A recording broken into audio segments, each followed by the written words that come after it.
Цаг хугацаа. Өглөө бүрийг би дансандаа 86,400 төгрөгтөөр эхэлнэ. Энэ банкны нэр бол цаг хугацаа.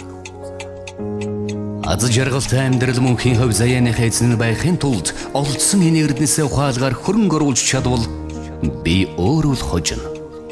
Энэ хөрөнгийг хэмнэж болдгоо бөгөөд алдаж болохгүй. Бас буцааж болдгоо бөгөөд маргааш өнөөдрөөс илүү их цаг эзэмших болно гэдэг бодол байхгүй билээ. Амьдрал хэмээх тоглоом бүх хүнд эргэтгэж хэмжээний талбарыг буйуулгадаг юм.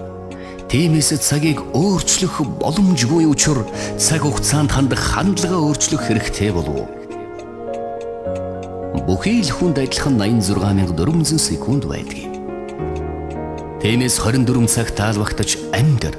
Хэрвээ би өдөр бүрийн орлого болох 24 цагаа зөв зарцуулахгүй юм бол цаг хугацаа эрэг дагсан гол мэт урсан өнгөрөх болно.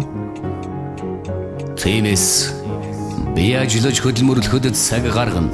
Энэ бол амжилтын минь үндэс. Би эргэм дурсахад цаг гаргана. Энэ бол хүч чадлын их булг. Би тоглож наадахад цаг гаргана. Энэ бол залуу байхын нууц. Би уншиж мэдхэд цаг гаргана.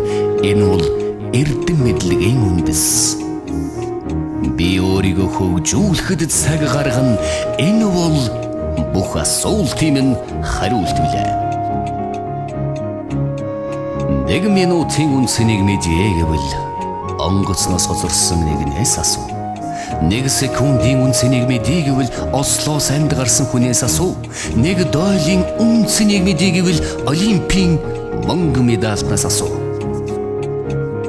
Бурханд шүтгэс шүтхийн хооронд ганц хором, буруу зөвийн дундах агшин ганц хором.